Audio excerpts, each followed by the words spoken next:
నమస్కారం. ఈ విశేష చర్చా కార్యక్రమానికి పునఃస్వాగతం. మనం జై శ్రీరామ్ అనే నినాదంతో ఫోర్ సైడ్స్ ఛానల్లో అద్భుతమైనటువంటి చర్చా పరంపరను మనం కొనసాగిస్తూ ఉన్నాం. ఇది ఒక ఐతిహాసికమైనటువంటి, ఒక విశిష్టత కలిగినటువంటి, ఒక పవిత్రమైనటువంటి రోజుగా మనం అందరూ భావించాలి. ఇది కేవలం హిందూ బంధువులకే కాకుండా భారతదేశంలో ఉన్న ప్రతి ఒక్కరికి కూడా ఈరోజు చాలా ముఖ్యమైనటువంటిది. ఇది ఒక దేశానికి సంబంధించినటువంటి విషయంగా మనం భావించాలి. ఎందుకంటే రామ మందిరం అనేది ప్రతి భారతీయుని యొక్క హృదయ స్పందన. ఇది హృదయ స్పందన అనేది జాతి, మత, కుల వివక్షతలను దాటి ఉంటుంది. అది మన అస్తిత్వానికి ఒక ప్రతీకగా మిగిలి ఉంటుంది. కాబట్టి రామ మందిరం అనేది ధర్మానికి ఆలవాలంగా ఉండేటువంటి ఒక చక్కటి నిదర్శనం. ఇటువంటి నిదర్శనాన్ని రామ మందిరం యావత్ భారతదేశానికే కాక విశ్వానికి ఇచ్చేటువంటి సందేశం అమూల్యమైంది. ఎందుకంటే నేటి సమాజం అనేది చాలా క్లిష్టమైనటువంటి, ఒక సంక్లిష్టమైనటువంటి వాతావరణంలో కొనసాగుతూ ఉంది. కాబట్టి ఇటువంటి సమయంలో ధర్మ రక్షణ, పరిరక్షణ అనేటువంటి దానికి పరమ ప్రతీకనే ఈ ఆలయంగా మనం భావిస్తూ ఉన్నాం. ఈ సందర్భంలో మనకు ఆత్మీయులు, ఆప్తులు అయినటువంటి డాక్టర్ ఏఎస్ రావు గారితో చర్చను కొనసాగిస్తూ, రావు గారు నమస్కారం అండి. ముఖ్యంగా రామ మందిరం అనేది యావత్ భారతదేశానికి ఒక అద్భుతమైనటువంటి ధర్మ సూచికగా మిగిలిపోతుంది అని భావిస్తున్నాను. దాని విషయంలో మీ యొక్క స్పందన తెలియజేయండి. రామ మందిరం ధర్మ సూచకంగా నిలిచిపోతుంది, అది అందరూ అనుకున్న విషయం. అవునండి. ఎందుకంటే రాముడు నెలకొల్పినటువంటి రామరాజ్యం అంటే ఏ విధంగా ఉండాలంటే, ప్రతి ఊర్లో కూడా ఎందుకు రామ మందిరం నెలకొన్నదంటే, ఆ ఊర్లో ఉన్నటువంటి నివసిస్తున్నటువంటి వ్యక్తులు, చిన్నపిల్లల నుంచి పెద్ద వృద్ధుల వరకు మన యొక్క సంస్కృతిని ప్రతిబింబింపే విధంగా ఉంటుంది. ఎందుకంటే రాముడు ఒక రోల్ మోడల్.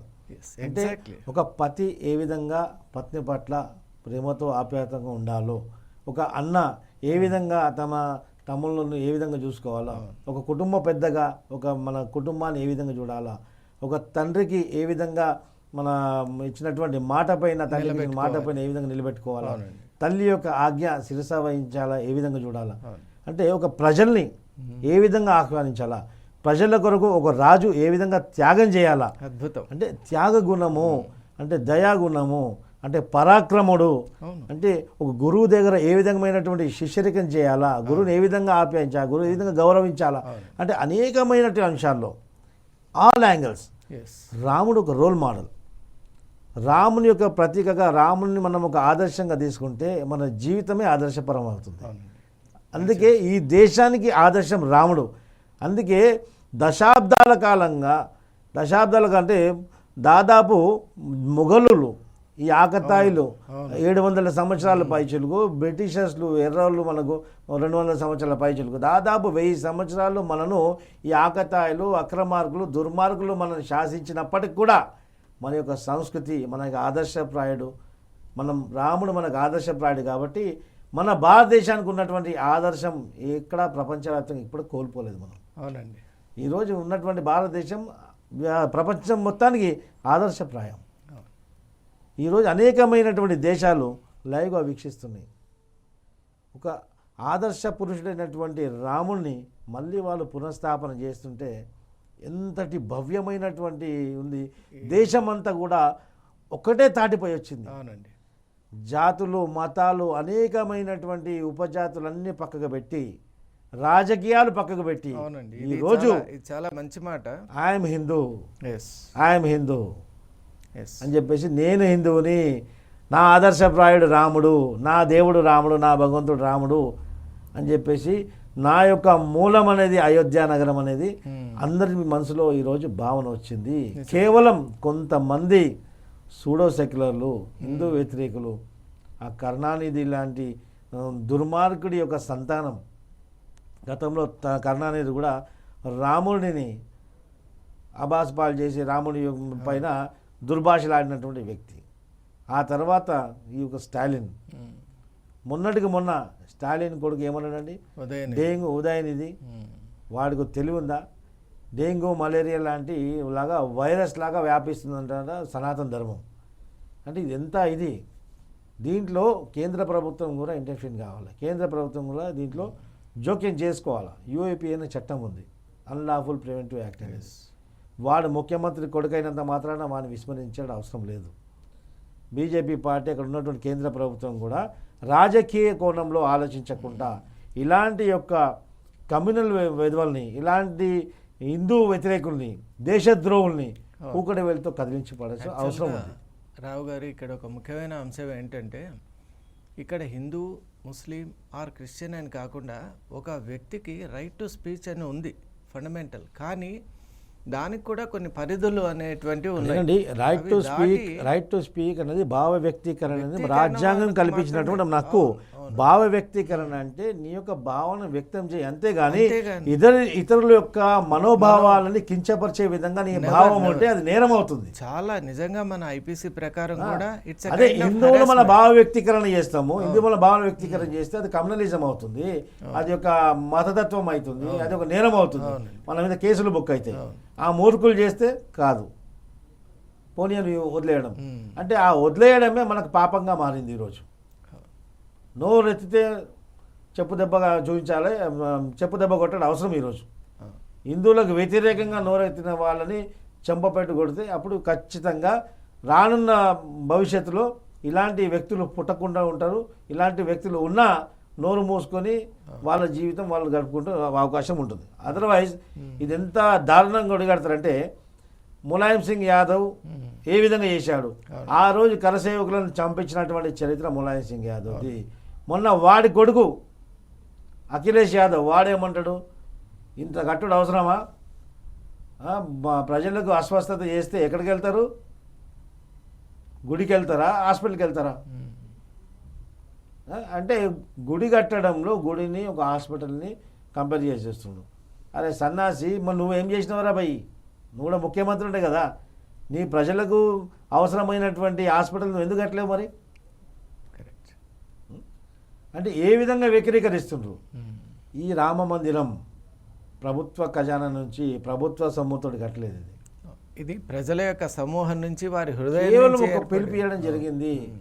మీ యొక్క సహకారంతో నిధిని ఓపెన్ చేసి ఈ నిధికి డబ్బులు పంపేయండి అని చెప్పేసి చెప్పడంతో అనేకమైనటువంటి కోట్లాది కుటుంబాలు మా రాముని యొక్క మందిర నిర్మాణానికి నా యొక్క భాగస్వామ్యం ఉండాలని చెప్పేసి ఆశతో, ఆకాంక్షతో వాళ్ళు ఇచ్చినటువంటి కాంట్రిబ్యూషన్, వాళ్ళు చేసుకున్నటువంటి భాగస్వామ్యంతో అదే యొక్క నిదర్శనం ఈరోజు భవ్య రామ మందిరం నిర్మించమైంది. ఇంకోటి ఎక్సెస్ ఫండ్, వాళ్ళ యొక్క నిబద్ధత మీరు గుర్తుపెట్టుకోండి. ఎంత అవసరమో ఇప్పుడు వాళ్ళు ఆఫ్ చేశారు, ఆ అకౌంట్ క్లోజ్ చేశారు. ఎందుకంటే ఎక్సెస్ అయిపోతుంది డబ్బు అనేది.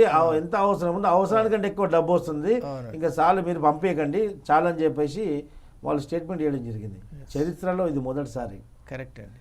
ఇంకొకటి ఎంత నిబద్ధతగా, ఎంత పారదర్శకతగా ఆ యొక్క రామ మందిరం యొక్క నిర్మాణం జరుగుతుందో మీరు ఆలోచించండి. అంతటి బంగారు తలుపులు అమర్చినప్పుడు కూడా కిలోల కొద్ది రాముడి యొక్క పాదుకలు, అనేకమైనటువంటి రాముని స్వర్ణ బాణాలు, స్వర్ణ ధనుషు, అలాంటి అనేకమైనటువంటి అరుదైనటువంటి విగ్రహాలు కూడా మనస్ఫూర్తిగా ఇస్తున్నారు. అవునండి. నేపాల్ నుంచి రాముడు సీతారాముడి యొక్క విగ్రహం చెక్కడానికి అక్కడ రాళ్ళను తెప్పించడం జరిగింది. అది మామూలు రాయి కాదండి, అది ఒక జీవం ఉన్నటువంటి రాయి. శాలిగ్రామం అంటే సాక్షాత్ విష్ణు స్వరూపం. అది అలాంటి రాయిని తీసుకొచ్చి, అరుదైన రాయిని తీసుకొచ్చి చెక్కడం జరుగుతుంది. అంటే నా భూతోనో భవిష్యత్తుగా రామ మందిరం నిర్మాణం జరుగుతుంది. దీన్ని చూసి ఓర్వలేక విషం చెంపుతున్నటువంటి ఈ యొక్క సూడో సెక్యులర్లు. నిజంగా ఈ సందర్భంలో నేను ఒకటి చెప్తాను. భారతదేశంలో ఉన్న చాలామంది, అంటే హిందువులే కాకుండా వేరే అన్యమతస్థులు కూడా నిజంగా సంతోషంగా ఉన్నారు. ఇక్కడ ఒక మంచి ఆలయం నిర్మింపబడుతుంది, దానివల్ల ప్రతి పిల్లవాడు కానీ, ప్రతి అమ్మాయి కానీ, అబ్బాయి కానీ ఒక మంచిని తెలుసుకునే అవకాశం ఉంది. ఇది ధర్మానికి ఆలవాలం అనే అభిప్రాయంతోనే ఉన్నారు.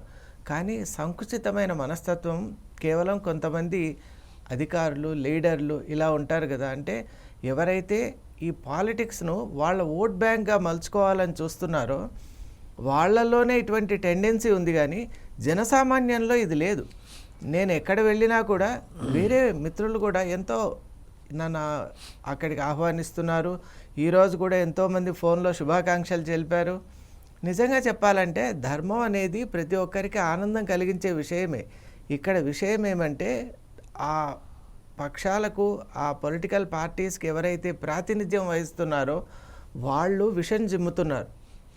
జనంలో మాత్రం అటువంటి అభిప్రాయం లేదు. శర్మ గారు ఆ రోజు అంబేద్కర్ గారు ఒక మాట, భారతదేశం ఇండియా అండ్ పాకిస్తాన్, అవును, భారతదేశం హిందుస్థాన్ అండ్ పాకిస్తాన్ రెండు ఎందుకు విడదీశారండి?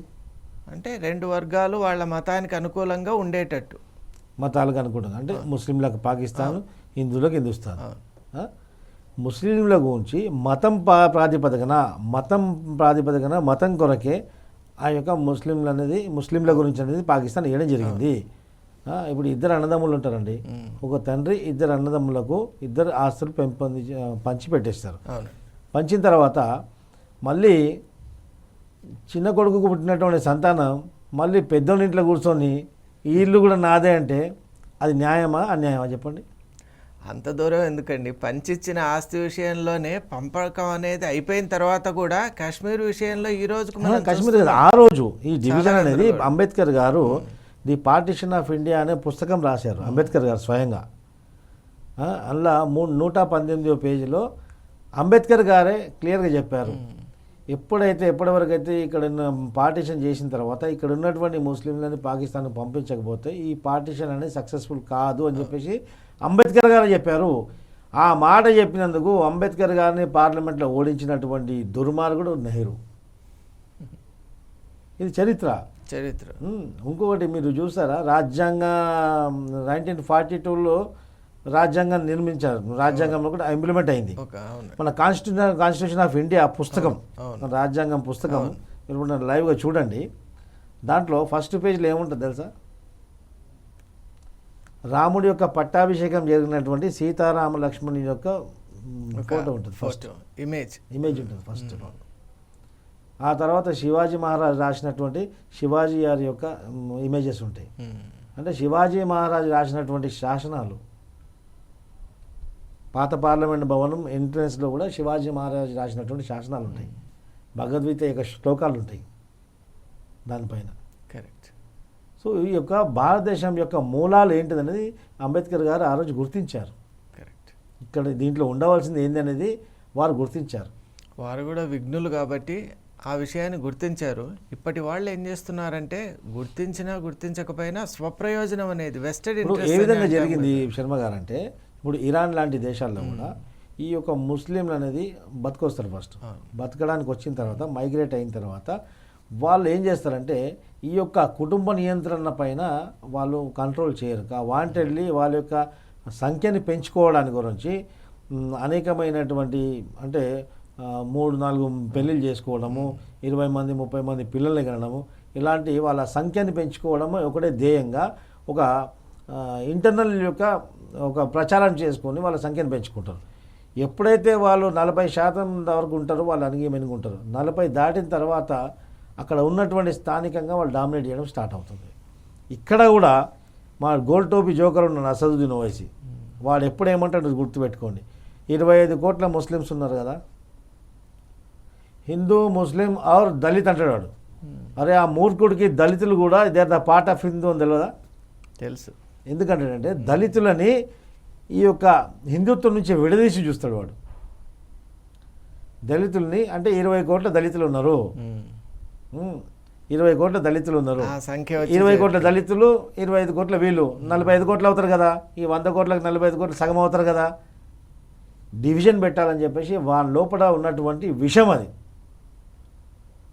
అందుకే హిందూ ముస్లిం ఆర్ దళిత్, వానికి జై హింద్ అన్న చేత కాదు, జై హింద్ అంటే వాడు నాలుక పడిపోతుంది, నోరు పడిపోతుంది, జై భీమ్ అంటాడు, జై మీమ్ అంటాడు. అంటే దళితులను డైవర్ట్ చేయడానికి జై హింద్ మాత్రం అన్నాడు వాడు. అంటే అలాంటి వాడికి భారత మాతకి జై అన్నాడు వాడు. ఇలాంటి దుర్మార్గుడు ఇప్పుడు ఆ ముందు హిందుస్థాన్ అంటుండే, ఇప్పుడు హిందుస్థాన్ హిందూ ఉంటుంది కదా, అందుకే భారత్ అంటున్నాడు. అంటే ఇలాంటి వాళ్ళని పార్లమెంట్లో ఇలాంటి దుర్మార్గులు, ఇలాంటి ఉగ్రవాద మనోబుద్ధితో ఉన్నటువంటి ఉగ్రవాదులే వాళ్ళు ఈ యొక్క పార్లమెంట్ హౌస్లో ఉండడం యావత్ పార్లమెంట్కే సిగ్గుచేటు. నిజమే. ఇలాంటి వాళ్ళపైన ఇలాంటి ఒక సంభాషణ చేసే వాళ్ళపైన యూఏపీఏ చట్టం కింద దేశద్రోహ చట్టం కింద వాళ్ళని అరెస్ట్ చేసి లోపడేయాలి, లేకుంటే దేశ బహిష్కరణ చేయాలి వాళ్ళని.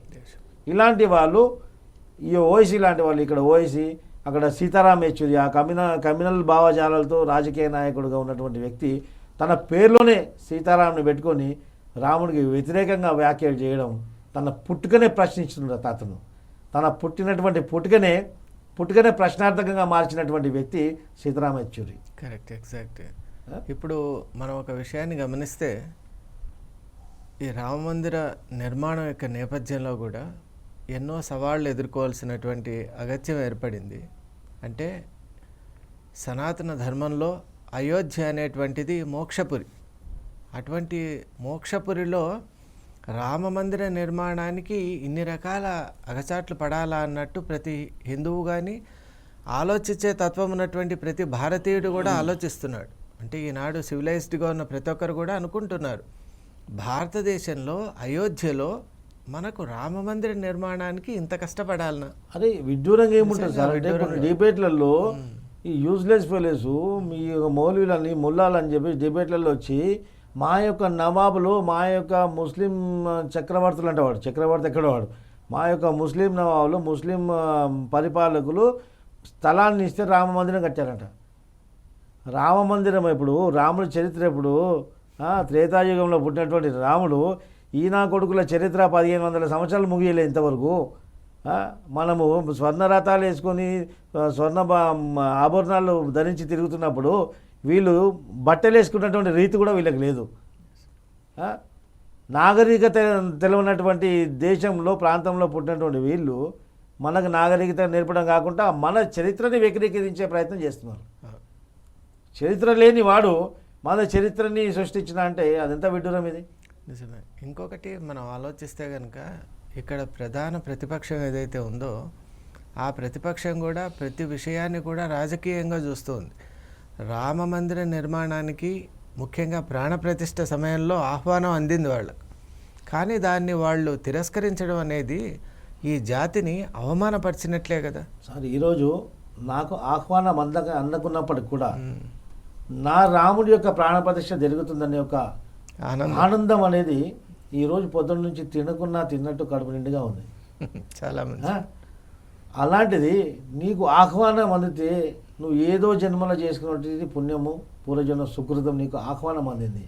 అలాంటి ఆహ్వానాన్ని నువ్వు నిరాకరించి వ్యతిరేకంగా మాట్లాడి నేను వెళ్ళనని చెప్పి నల్ల చొక్కా వేసుకొని పార్లమెంట్ ముందు నిల్చుంటే ఇది ఎవరికి ఇది ఖచ్చితంగా ఇప్పుడు అసుర ప్రవర్తి, ఇది అసుర ప్రవృత్తి. అవును, అసుర సంతానమే అంతే. వీళ్ళంతా కూడా శూర్పణఖ సంతానం వీళ్ళంతా.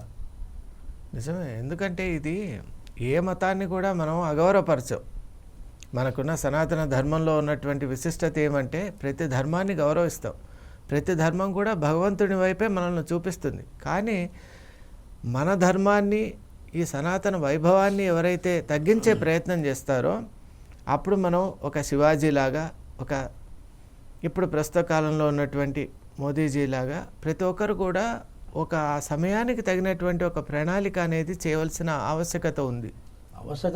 ఆ రోజు శ్రీకృష్ణుడు ఉపదేశించినటువంటి భగవద్గీతలను ఆయన చెప్పడం జరిగింది.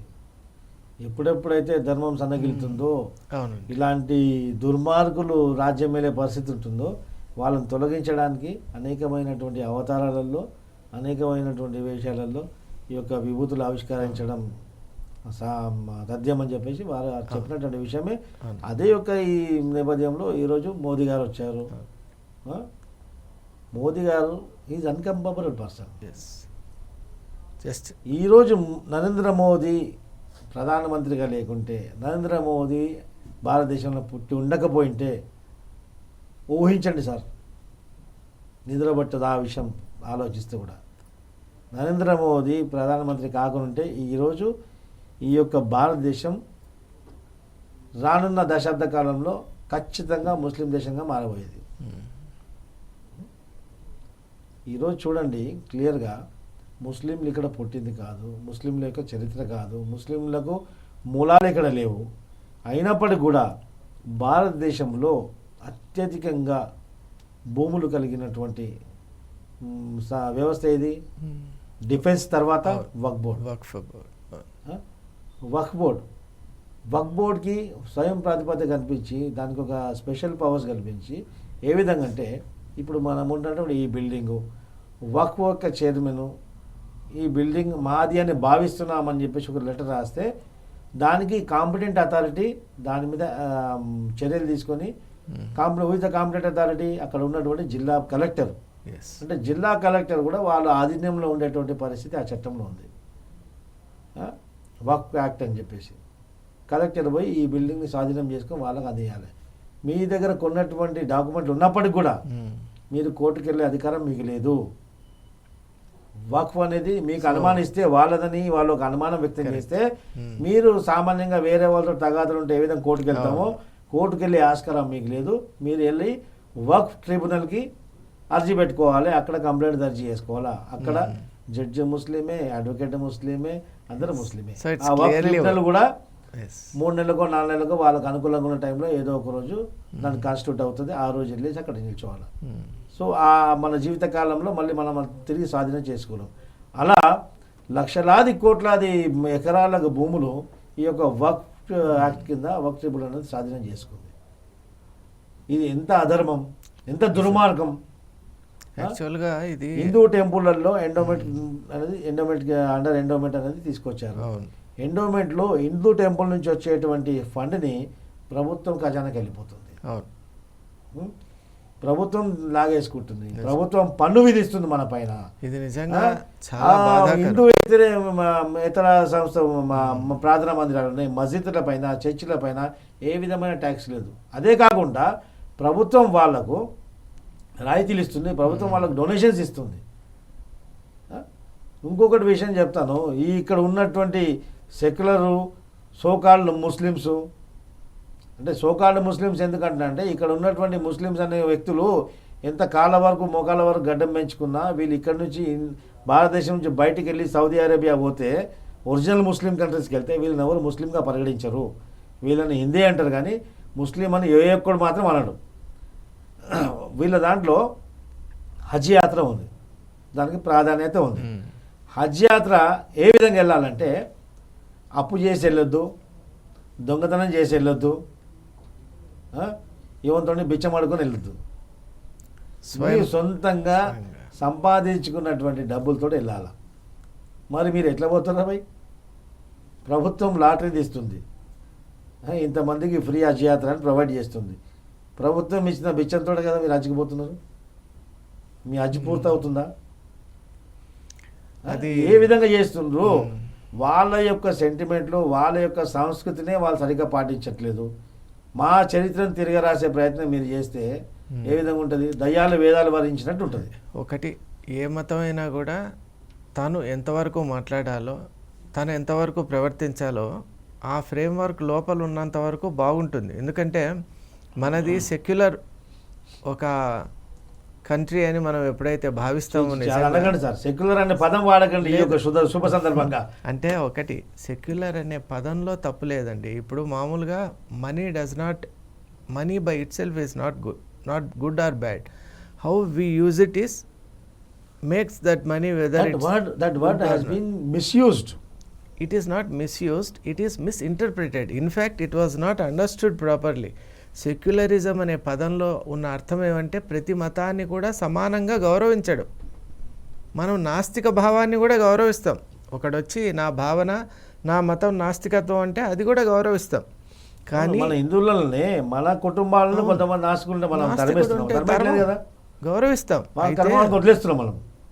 ఇక్కడ వచ్చిన ఇబ్బంది ఏమంటే కేవలం రాజకీయాల కోసం, ఎక్కడైతే ఓట్ బ్యాంక్ ఉంటుందో దానికోసం నేను ఎక్కడ బాధపడతానంటే, నిజంగా హిందువులు, ముస్లింలు కానీ, క్రిస్టియన్లు కానీ ఒకరితో ఒకరు కొట్లాడాలి, ఒకరితో విభేదించాలి అనే మనస్తత్వం ఉండదు. కానీ ఈ బయట నుంచి వచ్చేటువంటి ప్రెషర్స్ కానీ, ఎల్యూర్మెంట్స్ అంటారు కదా, వాటి వల్ల ఏమవుతున్నారంటే సామాన్య జనం, ఇంతకుముందు మన పల్లెల్లో అందరు కలిసి ఉండేవాళ్ళు, వాళ్ళు మన పండుగలకు వచ్చేవాళ్ళు, మనం వాళ్ళ పండుగలకు వెళ్ళేవాళ్ళం, ఒక రకమైనటువంటి మంచి వాతావరణం ఉండేది. ఈ మధ్య ఏం చేశారంటే పార్టీలు, ఆ పార్టీలకు కావాల్సినటువంటి ఓట్లు, ఈ ప్రాతిపదిక ఎప్పుడైతే ఎక్కువైందో వాళ్ళలో కూడా విభేదం ఇంకా పెంపొందించేలాగా ఒక భావన ఇప్పుడు తెస్తుంది. ఏమవుతుంది సార్ అంటే ఇప్పుడు విభజించిన తర్వాత 2 ఇస్లామిక్ కంట్రీలు చేశారు, బంగ్లాదేశ్ ఒకటి, పాకిస్తాన్ ఒకటి. అవును, ఆ? ఈ భారతదేశాన్ని మాత్రం ధర్మశాలగా చేశారు, ఎవడన్నా వచ్చి ఉండొచ్చు అని చెప్పి. ఉండొచ్చు. అవును, ఇక్కడ ఏమైపోయింది, ఒక అవకాశం మారిపోయింది. అవును, మనం మా హక్కులు కాదరాసులను గట్టిగా అరిస్తే ప్రభుత్వం చూసి చూడకుండా వదిలేస్తుందని చెప్పేసి ఒక భావన ప్రపంచవ్యాప్తంగా తెలిసిపోయింది. అదే భావనతోటి ఈ చొరబాటుదారులు రావడం, ఇక్కడ ఉన్నటువంటి ఉగ్రవాద మనోబుద్ధితో రాజకీయ పార్టీ నడుపుతున్న ఉగ్రవాదులు వాళ్ళకి స్థావరాన్ని ఏర్పాటు చేయడం, ఆ యొక్క అక్రమంగా చొరబాటుదారులకు ఓటు హక్కు కల్పించడం, దాంతో వీళ్ళు చట్టసభలోకి రావడం. అవునండి. ఈ యొక్క కార్యక్రమం అనేది కేవలం ఈ యొక్క సెక్యులరిజం అనేటువంటి భూతపదంతో జరుగుతుంది. దాని యొక్క ఛత్రఛాయలో నడుస్తుంది అంతా. ఛత్రఛాయ నిజమే, మీరు అన్నమాట అయితే వాస్తవమే. అయితే ప్రస్తుతం చేయవలసిన విషయం ఏమిటంటే ప్రతి ఒక్కరు కూడా చదువుకున్న వాళ్ళే కాబట్టి విఘ్నతతో చరిత్రను చూసి విఘ్నతతో ప్రతి విషయాన్ని కనుక ఆలోచిస్తే ఇంతటి అవకతవక ఉండదు. కానీ మనిషి ఎప్పుడైతే విఘ్నత కోల్పోయి బయట చెప్పేవాళ్ళ మాటల యొక్క మాయలో పడిపోతున్నాడో అప్పుడు ఇటువంటి డీవియేషన్స్ అనేవి మనం చూస్తూ ఉన్నాం. ఎందుకంటే ఈరోజు ప్రొఫెషనల్స్లో కూడా అన్ని మతాలకు చెందిన వాళ్ళు ఉంటున్నారు, ఒక టీమ్గా ఏర్పడి అద్భుతమైన విజయాలు సాధిస్తూ ఉన్నారు. అలాంటప్పుడు జనసామాన్యంలో ఇటువంటి యూనిటీ అనేది ఎందుకు లేదు అని మేధావులు కూడా తెలుసుకోవాలండి, ప్రజలకు చైతన్యవంతులు చేయాలి. ఎందుకంటే ఇప్పుడు సోనియా గాంధీ, రాహుల్ గాంధీ ప్రతి 3 నెలలకు 6 నెలలకు భారతదేశం నుంచి బయటికి వెళ్తారు. వాళ్ళు ఏ దేశానికి వెళ్తున్నారు, ఎక్కడ నివసిస్తున్నారు, ఎక్కడి నుంచి ఎక్కడ ప్రయాణిస్తున్నారు అనేది అది మొత్తం డార్క్ బ్లైండ్నే ఉంటుంది, ఎవరికి తెలియదు. నీ సెక్యూరిటీ సిస్టమ్ అంతా అక్కడ వదిలేసి వెళ్ళిపోతుంది. ఇంటెలిజెన్స్ కూడా లేదు, నీకు అవసరం లేనప్పుడు ఇక్కడ ఇంటెలిజెన్స్ ఎందుకు రాబోయింది? మరి నీకు ఇంటెలిజెన్స్ ఇవ్వదు, కేంద్ర ప్రభుత్వం వీళ్ళకి సెక్యూరిటీ వదిలేయాలి. ఒక వ్యక్తికి 2 దేశాలలో నీకు పౌరసత్వం ఉన్నప్పుడు ఏ విధంగా నిన్ను ఆ వ్యక్తిని తీసుకొచ్చి నువ్వు చట్టసభలో ప్రవేశించేస్తారు? You are traveling out of India on some other country's passport. And what is really shocking to know is that why they are not able to renounce the other nationality. That is a big thing. If they are very much with India, then why they don't denounce or renounce the citizenship of the other country? ఎందుకంటే ఇప్పుడు వీళ్ళు చేసే కార్యక్రమాలకి ఇప్పుడు ఎక్కడ నూకలు చెల్లిపోతే తెలుసు వాళ్ళకు. అవును, అంటే something goes bad, definitely they will have a way to flock back. అందుకే వాళ్ళు ఎక్కడికి వెళ్తున్నారు, ఏ దేశంకి వెళ్తున్నారు, ఏ దేశంలో ఉంటున్నారు అన్నది ఇప్పటి వరకు కూడా బయట గోప్యంగా ఉంచడం జరిగింది. దీన్ని కేంద్ర ప్రభుత్వం కూడా గమనించాలి. డబుల్ సిటిజన్షిప్ ఉన్నటువంటి వాళ్ళని అనర్హులుగా క్రియేట్ చేయాలి. ఆ రోజు అబ్దుల్ కలాం గారు కరెక్ట్ చేశారు, you have double citizenship, you cannot become the prime minister of India అని చెప్పేసి కడాఖండిగా అపోజ్ చేశారు ఆయన.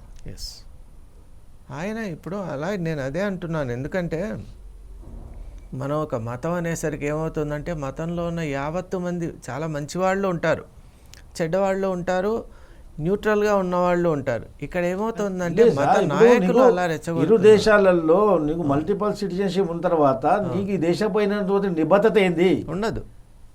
నిజంగా ఈ దేశ ప్రజలు నమ్మాలా?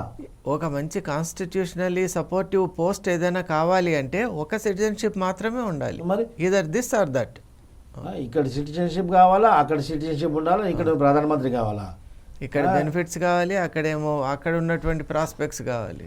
ఇప్పుడు అందరు తెలిసిపోయింది ఈ రాహుల్ ఖాన్ అలియాస్ రాహుల్ గాంధీ కథలు, సోనియా గాంధీ ఎంత కథలు అంది దేశ ప్రజలు ముఖ్యంగా యువకులందరికీ కూడా తెలిసిపోయింది. కాబట్టి వీళ్ళ ముఖం చూడడం కూడా ఈరోజు ఎవరికి ఇష్టం లేదు, తెలిసిపోతుంది. రానున్న కాలంలో కూడా ఏ విధంగా ప్రజలు తీసుకుంటూ తెలిసిపోతుంది. ఇప్పుడు మొత్తం దేశవ్యాప్తంగా కేవలం 2 రాష్ట్రాలనే ప్రభుత్వం ఉంది. అవునండి, ఇంకా కేవలం 2 రాష్ట్రాలలోనే వాళ్ళ ప్రభుత్వం ఉంది. అది ఇక్కడ తెలంగాణలో కూడా సో మార్జినల్ ప్రభుత్వం, అది తుమ్ముతో ఓడిపోయేటట్టు ఈ ప్రభుత్వం ఉంది. సో అది కూడా ఉంటుందో లేదో కూడా తెలియదు. కానీ ఈరోజు భవ్య రామ మందిరం నిర్మాణం తర్వాత నెక్స్ట్ ఈ 23 రేపు 23వ తేదీ రేపు సుప్రీంకోర్టులో ఇంకోటి ఆర్గ్యుమెంట్ ఉంది కృష్ణ జన్మస్థానం గురించి. కృష్ణ జన్మస్థానం కూడా ఏం చేశారంటే గతంలో ఔరంగజేబ్ లాంటి ఆకతాయి దుర్మార్గుడు మన యొక్క దేవతా విగ్రహాన్ని, దేవతామూర్తులని కూలగొట్టి మెట్ల కింద షాహీ ఈద్గా మస్జిద్ మెట్ల కింద పూడ్చేసి పూడ్చి మెట్లు దానిపైన మూర్తుల పైన మెట్లు నిర్మాణం చేశారు. ఒక మధ్యలో కూల్చినప్పుడు విగ్రహాలు ఉన్నాయి. విగ్రహాలు మన కృష్ణ జన్మభూమి ట్రస్ట్ వాళ్ళు తీసుకోవడం జరిగింది. పక్కనే గుడి కానుకొని మస్జిద్ కట్టారు. ఆ మస్జిద్లో ఏ విధంగా అయితే జ్ఞానవాపిలో మా యొక్క హిందూ మూలాల్లో మా యొక్క సంస్కృతి మూలాలు వెళ్ళినాయో ఇక్కడ మధురలో కూడా అదే విధంగా వెళ్తాయి అని చెప్పేసి ఒక చట్టపరంగా ఒక జ్యుడిషియల్ సిస్టమ్ని గౌరవిస్తూ మన రాజ్యాంగాన్ని గౌరవిస్తూ మన శ్రీకృష్ణ జన్మభూమి ట్రస్ట్ వాళ్ళు ఏం చేశారంటే కోర్టును ఆశ్రయించారు. అలహాబాద్ కోర్టు ఏం ఆర్డర్ ఇచ్చిందంటే వాళ్ళకు జడ్జ్మెంట్ ఇచ్చారు. ఒక కమిషన్ అపాయింట్ చేసి దానిపైన సర్వే చేయండి అని చెప్పేసి మొత్తం ఉన్నటువంటి విషయాన్ని సర్వే చేయండి, కమిషన్ అపాయింట్ చేసి మొత్తం ఓపెన్గా సర్వే చేయండి అని చెప్పింది. ఆ సర్వే చేస్తే మళ్ళీ వాళ్ళ జ్ఞానవాపి లాగానే హిందువుల యొక్క మూలాలు, ఎందుకంటే వాళ్ళ మూలాలు ఎక్కడ లేవు. మన దేశానికి వీళ్ళు బతకొచ్చిన వాళ్ళు, వీళ్ళు మన దేశానికి దోచుకోవడానికి వచ్చిన వాళ్ళు దుండగులు. వాళ్ళ దుండగులే సంతత ఇదంతా.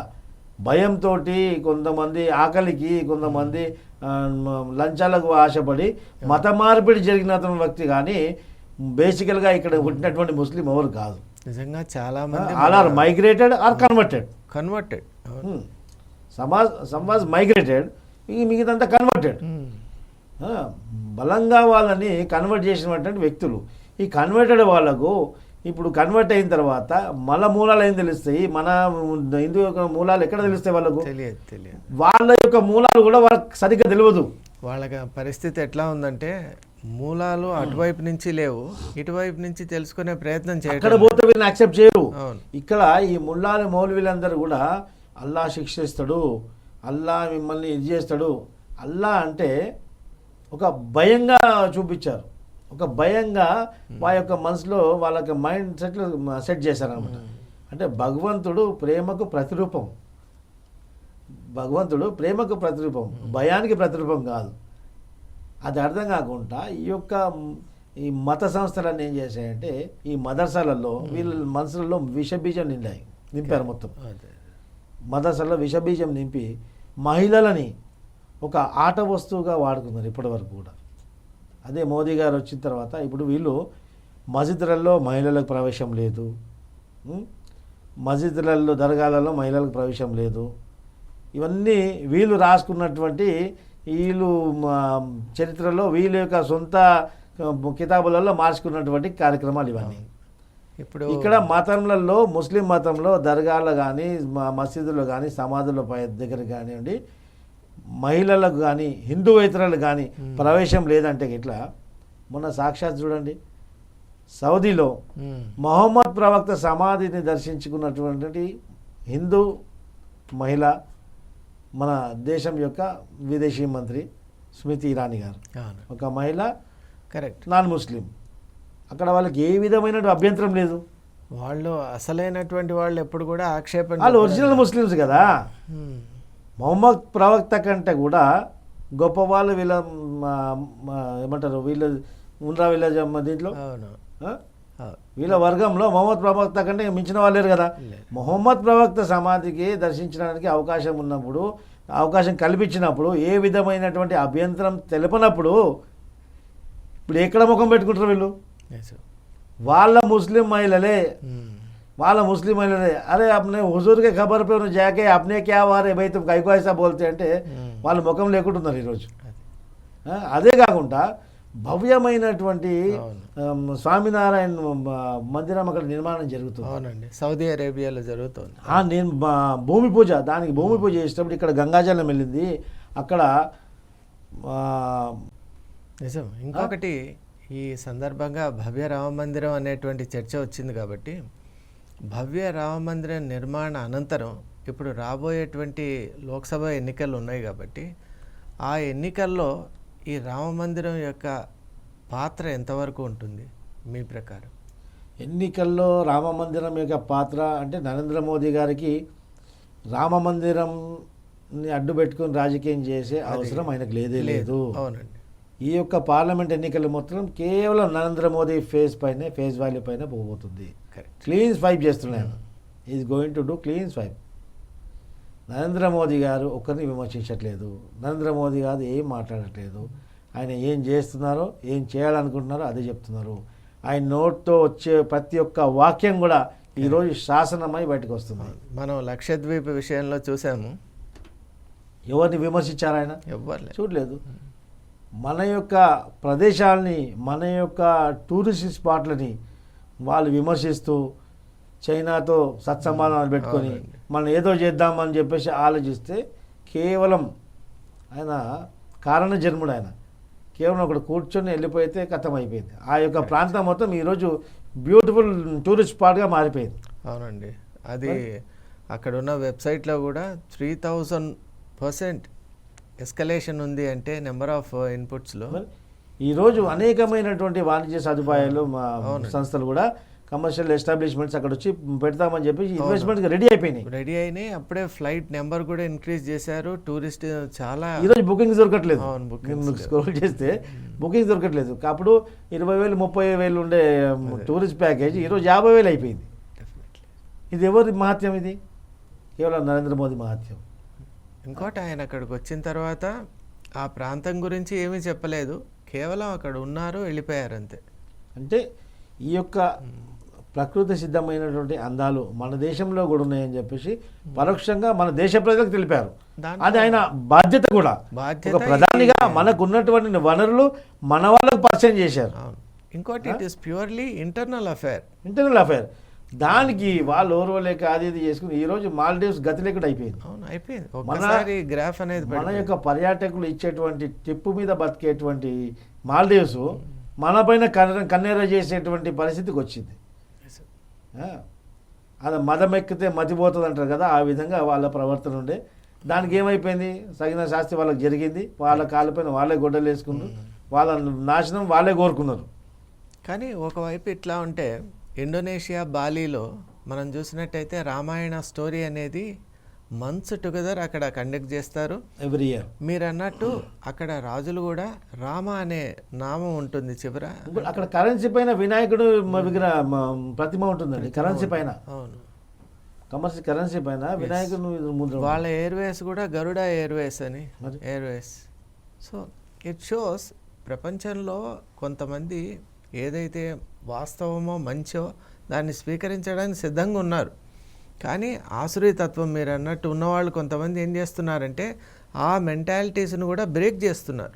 అంటే వెనమస్గా అయ్యేటట్టు, వన్ సైడెడ్గా ఉండేటట్టు, ఆలోచనకు ఒక ఆలోచన రహితమైనటువంటి వాతావరణాన్ని కల్పిస్తున్నారు. మనం కూడా ఏం చేస్తామంటే మన రాజ్యాంగంలో కూడా ఒక ముస్లిం మతాన్ని మీరు నమ్ముతారు, ఒక క్రిస్టియనిటీని మీరు నమ్ముతారు, ఒక బుద్ధిజం మీరు నమ్ముతారు.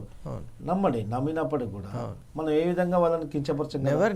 ఒకవేళ మనల్ని వాళ్ళ యొక్క మతపరమైన కార్యక్రమాల్లో మనం ఆహ్వానిస్తే మనం నిరాకరించము. నిజమైన హిందువుడు నిరాకరించడు. ఇప్పుడు ఇఫ్తార్కి ఆహ్వానం వస్తే వెళ్తాం, వెళ్ళిన తర్వాత వాళ్ళతో కలిసి ఉంటాము, వాళ్ళు పెట్టే టోపీ పెట్టుకుంటాము, వాళ్ళు వంగిన మనం వంగుతాము, వాళ్ళు పెట్టిన తిండి మనం తింటాం కదా. అటువంటి పరిస్థితి మనం క్రియేట్ చేస్తాం. కానీ వాళ్ళ ప్రచారం ఏ విధంగా ఉంటుందంటే, ఒకరు బొట్టు పెట్టుకుంటే అల్లా మియా తుమార్ యాస కార్డు దేతా, మీరు హిందువుల యొక్క ప్రసాదం తింటే మీరు నరకానికి వెళ్తారని చెప్పేసి ఈ క్రిస్టియన్లు మన ప్రసాదం గుడిలోంచి వచ్చినట్టు కొబ్బరికాయ కూడా వాళ్ళు తీసుకోరు. సో అలాంటి యొక్క దుష్ప్రచారం ఈ యొక్క పాస్టర్ల ద్వారా, ఈ యొక్క మౌల్వీల ద్వారా వాళ్ళ జాతిని వాళ్ళే నాశనపరచుకుంటున్నారు. నిజంగా చెప్తున్నాను, ఈ వేదిక మన 4 Sides వేదిక ఎటువంటిదంటే ఏ మతానికి కానీ సమానమైనటువంటి గౌరవాన్ని ప్రతిపత్తిని ఇచ్చేటువంటి వేదిక మన 4 Sides టీవీ. ఇక్కడ జరిగేటువంటి ప్రతి కార్యక్రమంలో కూడా ఉన్నటువంటి ముఖ్య ఉద్దేశం ఏమిటి అంటే, ప్రతి ధర్మం కూడా దాని వైశిష్ట్యాన్ని తెలియజేస్తూ ఆ ఫాలోవర్స్ ఎవరైతే ఉంటారో వాళ్ళలో అటువంటి భక్తిభావాన్ని, భగవంతునిపై ప్రేమను నెలకొల్పే విధంగా ఈ వేదిక ఉంటుంది. కానీ ఒకరిని కించపరచడం అనేది ఈ యొక్క 4 Sides టీవీ యొక్క ఉద్దేశం ఎంతమాత్రం కాదు.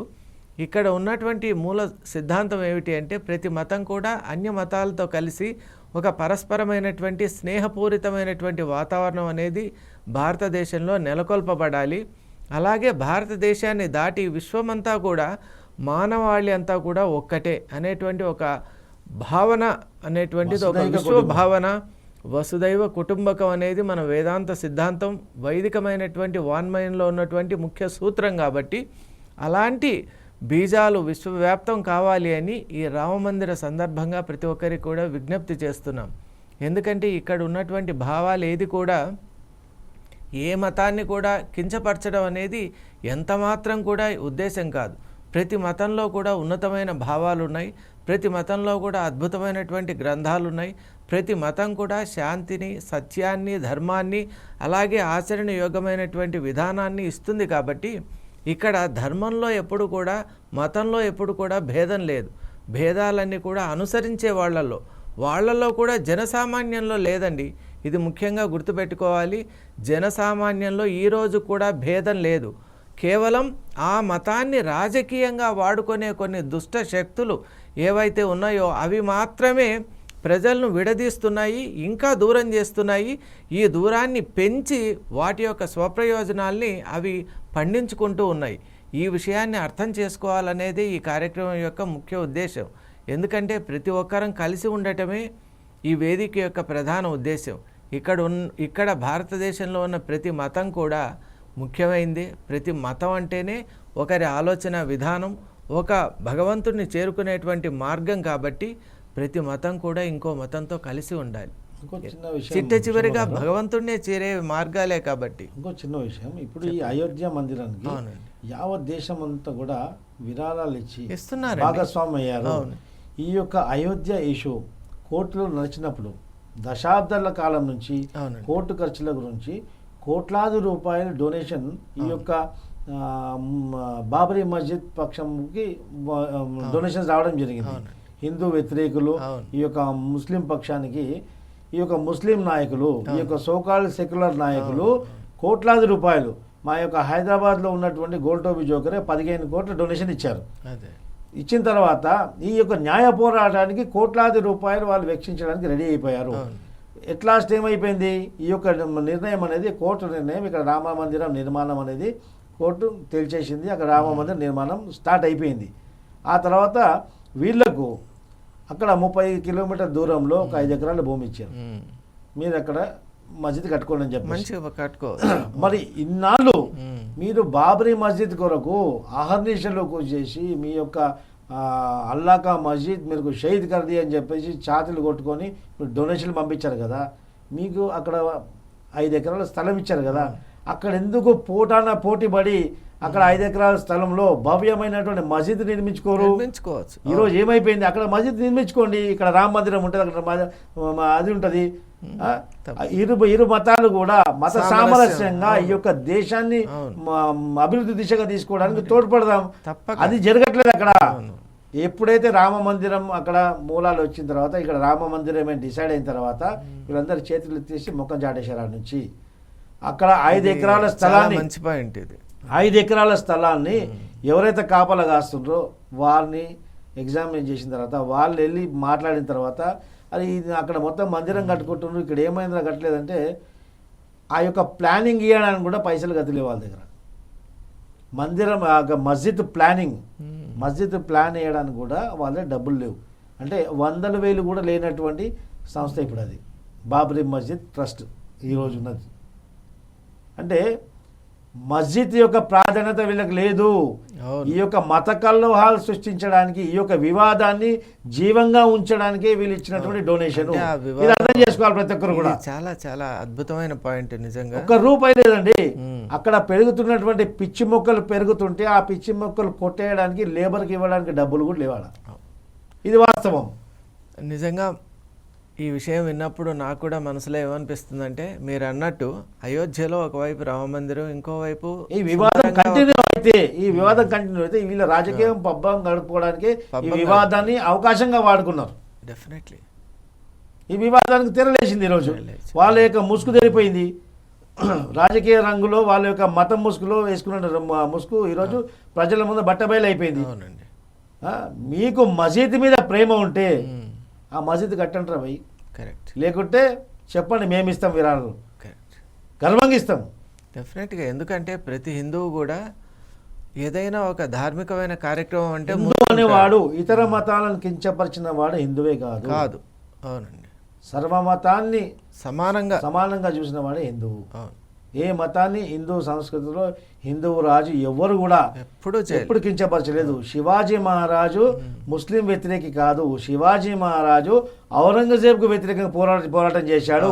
శివాజీ మహారాజ్ దగ్గర ఉన్నటువంటి సేనాపతులందరూ కూడా ముస్లిమ్స్. రాణి రుద్రమాదేవి దగ్గర ఉన్నటువంటి సేనాపతులు కూడా ముస్లిమ్స్. ఝాన్సీ లక్ష్మి దగ్గర ఉన్నటువంటి సేనాపతులు కూడా ముస్లిమ్స్. వీళ్ళు దేశాన్ని దోచుకోవడానికి వచ్చినట్టు వాళ్ళ మీద పోరాటం చేశారు. ఈ ముస్లిమ్స్లను కూడా మన భారతీయులుగా గుర్తించి మన సేనలో పెట్టుకొని మన భాగంగా మన యొక్క దేశీయులుగా మన ఎంబడి పెట్టుకొని పోరాటం చేశారు తప్ప మీరు మా ముస్లింలు మా దేశానికి వ్యతిరేకులను ఎప్పుడు వాళ్ళు భావించలేదు. మన సాధించినటువంటి మన శాసకులు కూడా భావించలేదు, మనం కూడా భావించామండి. ఈ భావన వాళ్ళు తెలుసుకోవాలా. ఈ యొక్క నగ్న సత్యాన్ని వాళ్ళు తెలుసుకొని ఇప్పటికైనా బుద్ధి తెచ్చుకొని సామరస్యంగా మెలిగితే మీరు ఈ దేశంలో you will be one the part of the country, otherwise you will be aparted from the country. This is a clear message. ఇక్కడ ఉన్న ఉద్దేశం ఏమిటంటే ప్రతి హిందువు కానీ ప్రతి సమాజంలో ఉన్న ప్రతి వ్యక్తి కూడా జీవనం ఎంత ముఖ్యమో జీవితానికి ఒక ఆదర్శంగా ఉండేటువంటి ధర్మం కూడా అంతే ముఖ్యం. కాబట్టి ఆ ధర్మాన్ని నెలకొల్పే విధానంలో పరమత సామరస్యం అనేది చాలా ముఖ్యం. ఇది ఈ చర్చ యొక్క సారాంశంగా తీసుకుంటూ మరో చర్చా కార్యక్రమంతో మీ ముందుకు వస్తామని తెలియజేసుకుంటూ నమస్కారం.